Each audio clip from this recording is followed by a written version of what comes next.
Salut, voici pour le TP1, le TP2 dans le fond ce que j'ai fait. D'abord la question 1, c'était de faire un calendrier. D'abord j'ai juste appliqué un display grid sur mon calendrier avec 4 colonnes, 7 colonnes excusez. Après ça pour les styles, j'ai ajouté sur chacun des divs dans le calendrier un border. Après ça, pour mon header, le séparé, j'ai targeté juste le header dans le calendar. J'ai mis un padding bottom, puis j'ai fait en sorte qu'ils prennent toutes les colonnes, tout l'espace des colonnes. Fait que de 1 à -1. Ensuite, pour ma question 2, qui était créer des noms. Là, mon laptop est un peu lent. Ok, merci. Dans le fond, c'est ça. J'ai fait un constructor main, j'ai fait un bouton, j'ai été mettre dans le HTML une classe bouton JS afin de le sélectionner plus facilement. Et j'ai mis un écouteur sur ça avec BindThis qui donne accès, dans le fond, à ma classe main, à tout ce qui est dans ma classe main. J'ai créé un fichier name avec un tableau name, que ici j'ai mis des positions random. Ici, j'ai été pour aller chercher un nom dans mon tableau, mais j'ai fait un mat floor, mat random fois la longueur du tableau name, que j'associe après ça à une nouvelle constante pour créer, dans le fond, mon nouveau H3.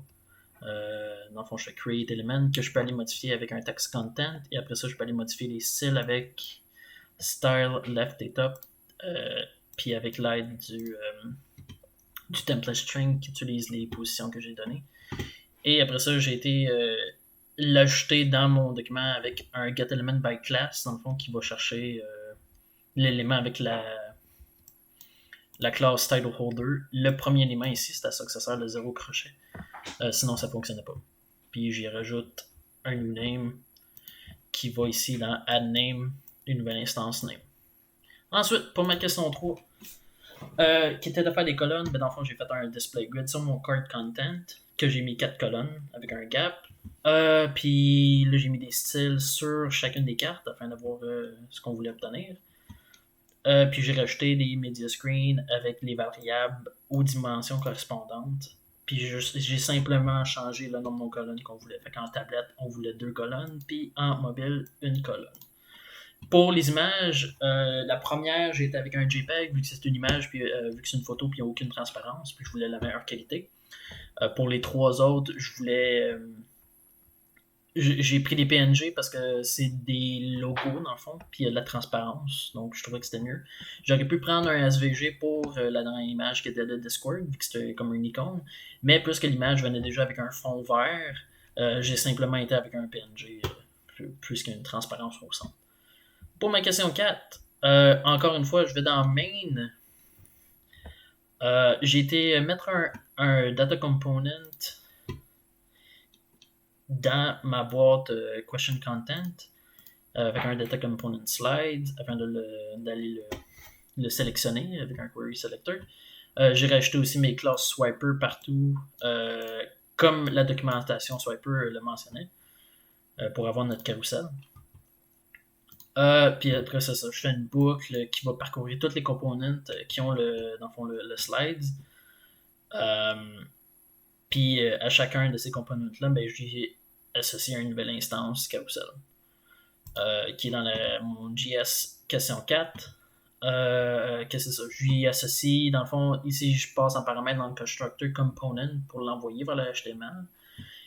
Ici sont mes configs de base. Fait que en défaut, j'ai mis un space between de 20, un slide preview de 1, parce que de la manière que le responsive fonctionne, c'est des breakouts ici, avec Swiper. Et de ce que j'ai vu, c'est la manière qu'il faut le voir, c'est ton nombre de pixels, s'il est plus grand que ta dimension, on applique le style. Donc, de base, je me suis dit, on va mettre 1.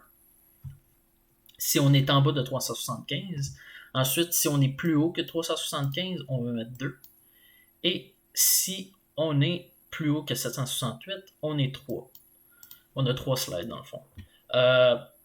Et ensuite, ici, on fait une nouvelle instance qui rajoute le component avec la configuration default.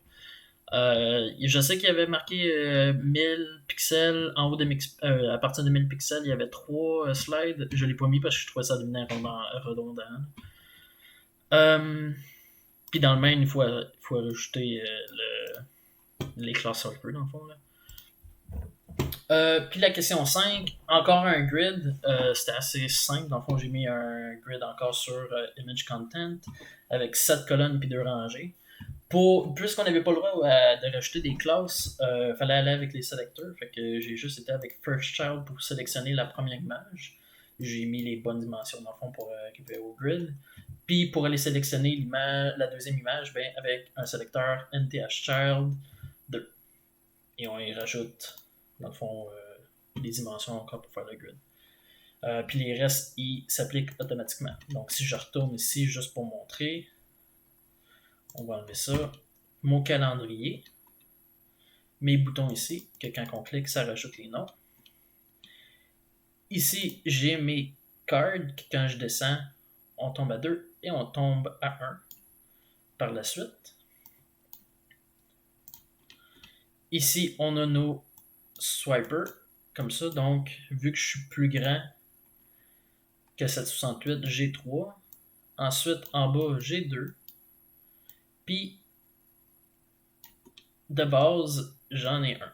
On va l'agrandir un peu. On en voit juste un. Donc, c'est ça pour la question 4. Et finalement, voici comment ressemble la 5, avec une image grande ici, une autre ici et les 3 en bas. C'était tout pour mon TP. Merci.